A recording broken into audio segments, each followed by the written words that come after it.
Okay, this is a recorded lesson for Monday, September 28th and Tuesday, September 29th if you happen to miss class. What we did in class was we took notes in our vocabulary packets on poetry terms and allusions from the Raven. We also did a Poetry 1 handout, which I will work with you. We began analyzing the Raven and I gave you guys your assignment. So I'm going to walk you through everything today. The first thing that you're going to need is your class notes. So you should all have a copy of this. I gave everyone a copy. If you do not have a copy of this, there is one posted on Schoology and you can download it. Okay. So what you're going to do is you're going to find allusion when I'm defining allusion and add to it. You're going to write in the definition and keep track of everything in here. We're going to talk about internal rhyme, rhyme scheme. So let me go ahead and go through these slides.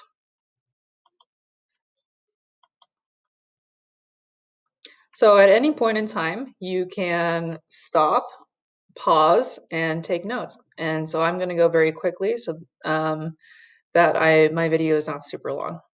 So rhyme scheme. Go ahead and find rhyme scheme in your note packet and write this definition. Rhyme scheme is the pattern of rhyming words at the end of a poem's lines. Use letters to identify a poem's rhyme scheme. So this rhyme scheme of this very short poem is A, B, C, B. Roses are red, violets are blue. I really do love looking at you. We start with A and we go through the alphabet. Red, A. Blue does not rhyme with red, so we go to B. Love does not rhyme with blue or red, so we do the next letter in the alphabet, which is C. U rhymes with blue, so we give it a B. Tone and mood. Find tone and mood in your packet and write down these definitions. Tone is the writer's attitude. Mood is the feeling the reader gets from the writing. Tone often describes the writing overall, but the mood of a piece of writing can change throughout it. So the writer's tone could be sarcastic. It could be ironic. It could be angry. The mood of a story can be kind of the same thing. The mood could be sad. The mood could be joyous, etc. Symbols.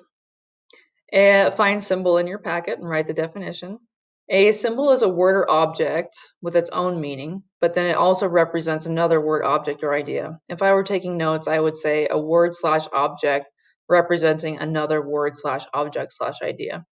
For example, the heart is a symbol of love. The heart is an object representing the idea of love. A metaphor. Write this down in your packet. A metaphor compares one item with another by saying that it is the other item. A simile would use like or as. A metaphor does not. Your room is a pigsty. One thing is another thing. If this were a simile, it would say your room is like a pigsty. A metaphor is more concrete. Your room is a pigsty. Your room is so dirty and smelly that it is like a pigsty. Alliteration. Find this in your packet. Write the definition. Sally sells seashells. This is a repetition of first sounds or sounds in a group of words. Assonance. This is a new one for you guys. This is repeated vowel sounds in nearby words. Please write down patience always pays as an example. Internal rhyme. Write this down in your packet. This is when middle and end words rhyme. For example, I could spend hours walking in the flowers. Hours and flowers, middle word, end words rhyme. The story is very old and many times told. Middle end word rhymes. Allusions. Find this in your packet. Write the definition. Allusions are references to famous people, places, events, or works of literature. For example, Don't Act Like a Scrooge. This is a literary allusion to A Christmas Carol. She was a good Samaritan. This is a biblical allusion. Chocolate is my Achilles heel. This is a Greek allusion to Achilles.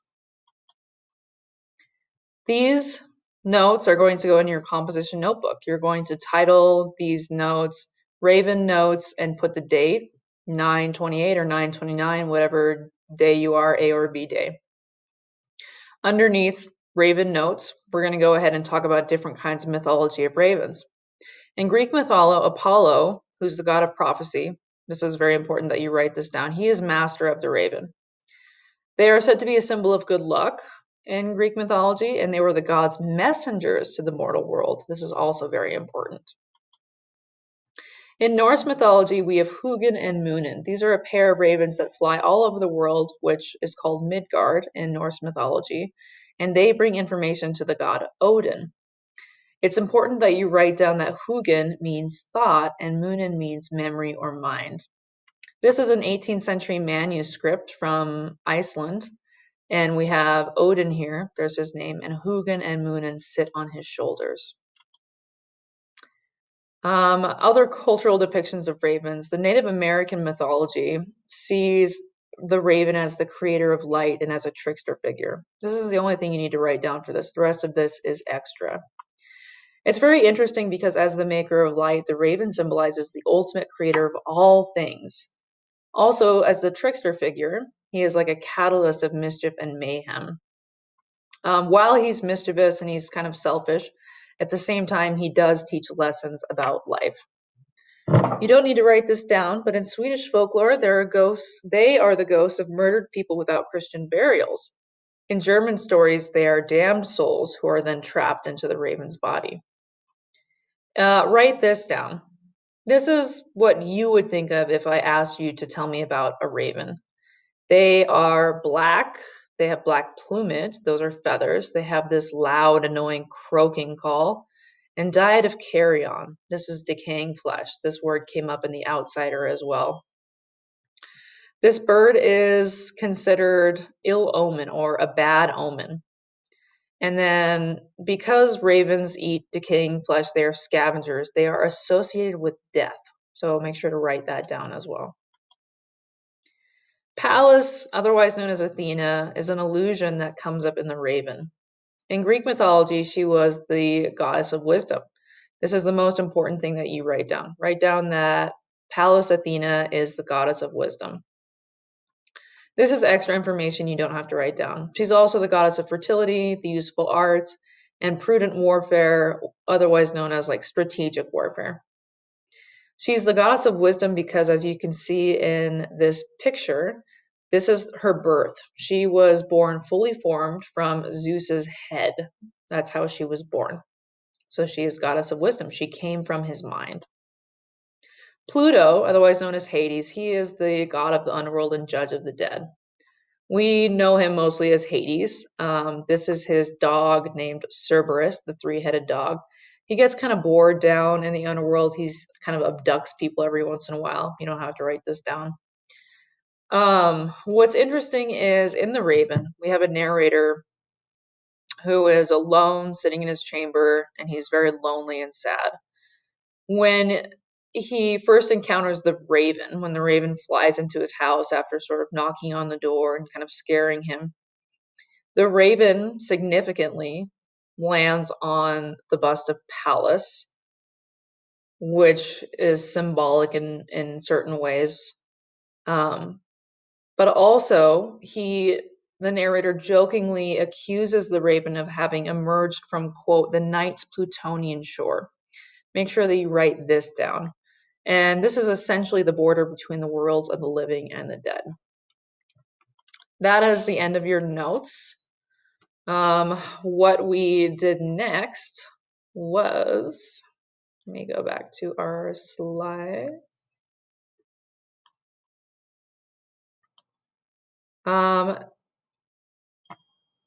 We then went to Schoology.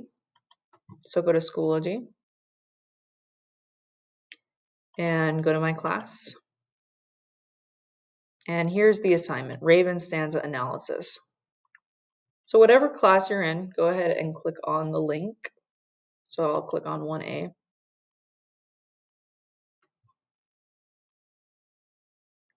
And what we did as a class was we did a poetry review. So I'm going to do this with you with my DocCam. So let me go ahead and pull up my DocCam.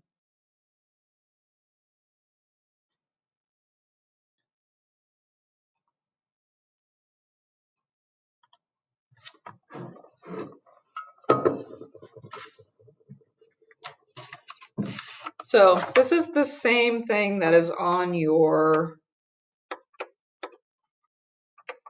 slide. but we did it in class by hand. This is a poem by William Butler Yeats. It's called The Song of Wandering Aengus. So the first thing that I did was that I read it to the class. And this poet is an Irish poet. So I tried to read it with my best Irish accent, which I don't have a very good one, but I like to try. It's fun. I went out to the hazel wood because a fire was in my head, and cut and peeled a hazel wand, and hooked a berry to a thread. And when white moths were on the wing, and moth-like stars were flickering out, I dropped the berry in a stream, and caught a little silver trout. When I had laid it on the floor, and went to blow the fire aflame, but something rustled on the floor, and someone called me by my name. It had become a glimmering girl with apple blossom in her hair, who called me by my name and ran and faded through the brightening air. Though I am old with wandering through hollow lands and hilly lands, I will find out where she has gone, and kiss her lips and take her hands, and walk among long dappled grass, and pluck till time and times are done, the silver apples of the moon, the golden apples of the sun. So the first thing it says is to label the stanzas. So a stanza is a paragraph essentially in a poem. So 1, 2, 3. The next thing that we did is we did the rhyme scheme. So we always start with A. Wood, A. Head, B, doesn't rhyme. C. Wand, C, doesn't rhyme. Thread. Thread rhymes with head, so we give it a B. Wing, D. Out, E. Stream, F. Trout, E, because trout and out rhyme. So then I had the students go ahead and do stanzas 2 and 3. We'll just stick with stanza 1 and just do a review this way. The next thing that we're going to do is find alliteration. So I'm going to use my blue, and this is going to be my alliteration. I'll go ahead and label it.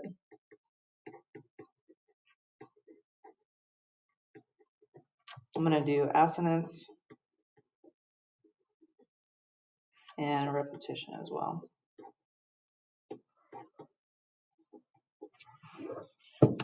Go ahead and give these a color.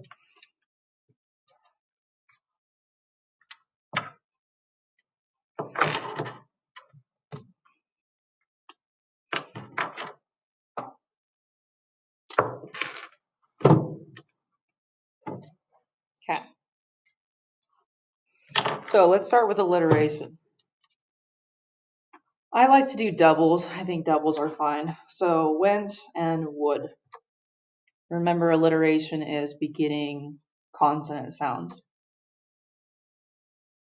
When white were wing. Moth-like stars is not alliteration, but it is a simile, so I'm just going to point it out.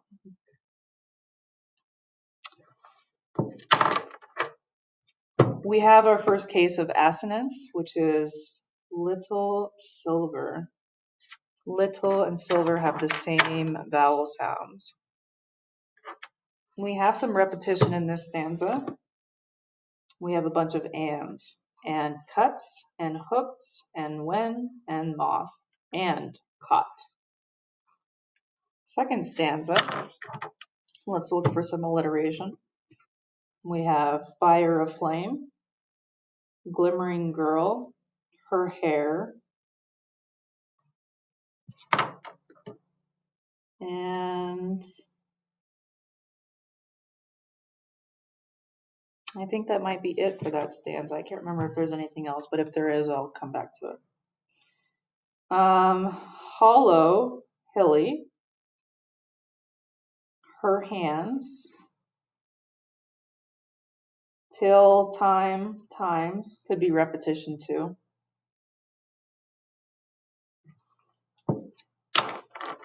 We have apples of, we have and the. We have some very interesting assonance in this stanza. Among long, that's a pair. Dappled, grass is another pair. The next thing that we did as a class was we looked at the first two stanzas of The Raven, and we did the same thing. So I want you to pause the video right now and go ahead and do the rhyme scheme of stanza 1. Also label all of your stanzas. So go ahead and do 2, 3, 4, etc. There's 18 stanzas total. So pause here and do the rhyme scheme and check back when you're ready. Okay, I'm going to go over the rhyme scheme. Weary A, Lord B, tapping C, door B, more B. Go ahead and do the rhyme scheme for the second stanza. Hit pause, and then I'll reveal the answer. Okay, here's the answer. December A, floor B, borrow C, Lenore B, B, B. These are the same. Let's do internal rhyme next. Once upon a midnight dreary, while I pondered weak and weary, middle word end words rhyme. Over many a quaint and curious volume of forgotten lore, while I nodded nearly napping, suddenly there came a tapping. This is the internal rhyme. Pause now and do stanza 2 and try to find the internal rhyme. Okay, here's the answer. Remember, December, morrow, and borrow. You'll notice that this is lines 1 and 3, and also lines 1 and 3. And we can go ahead and guess that the entire poem has the same rhyme scheme throughout 18 stanzas, as well as lines 1 and 3 have internal rhyme in every single stanza. Pretty impressive, right? Let's do alliteration. Go ahead and pause and find the alliteration in stanzas 1 and 2. Okay, here are the answers. Weak and weary, while, quaint and curious, nodded, nearly napping. Let's go to stanza 2.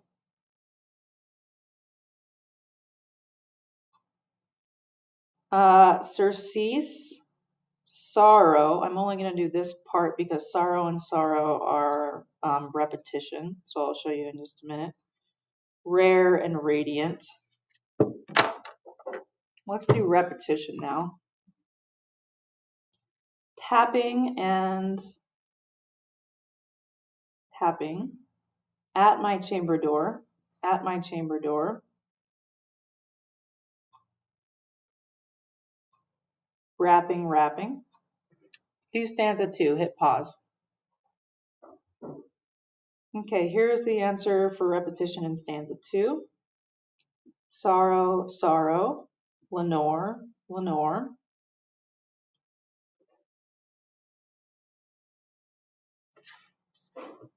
And I think that might be it. The next thing that you're going to need to do is look for unknown and interesting words. So, midnight. I know what midnight means, but it's an interesting word. Midnight is a transition time.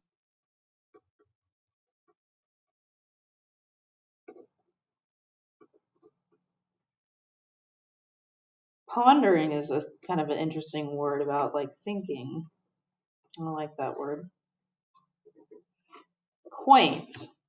This is like odd or unusual. Lore. That's like a old story or like myth or legend.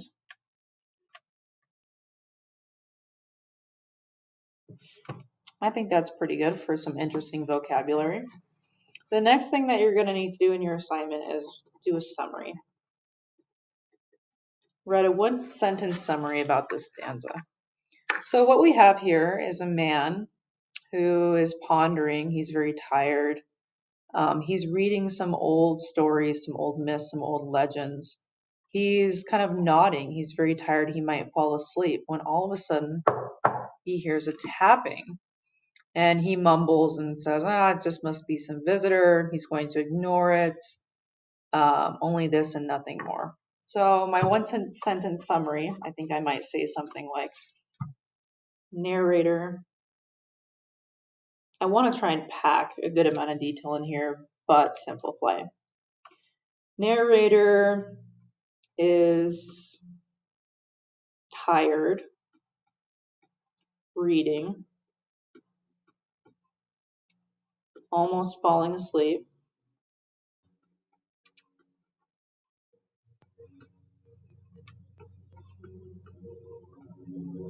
When suddenly he hears knocking at his door. So that's the first stanza. This is essentially what you're going to need to do, but you're just going to have to do it online. So let me kind of show you what this looks like.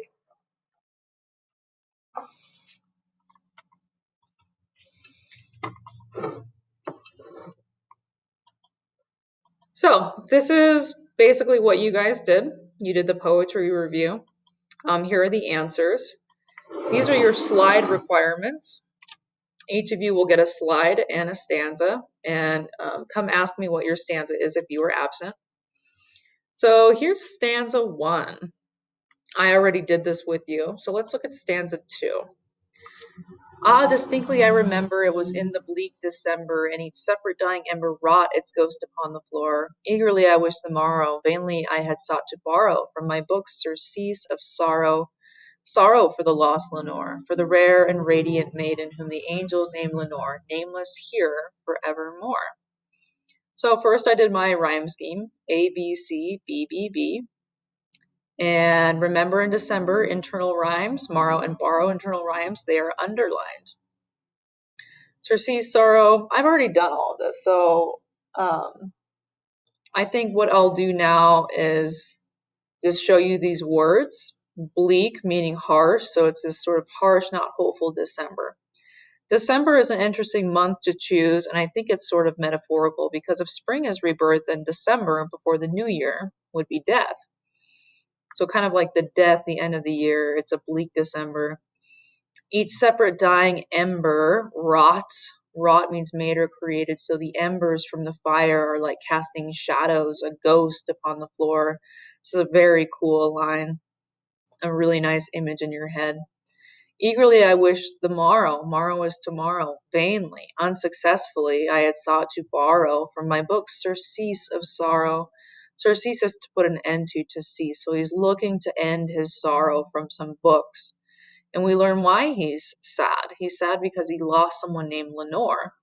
She's rare and radiant, whom the angels name Lenore, nameless here forevermore. If she's nameless here forevermore, then her name is no longer being spoken, so she must be dead. So here's my summary. I remember it was in a cold December while the fire embers were casting shadows, and I was wishing it was the next day, reading happy books to help me not feel sad about my lost love Lenore, who is dead.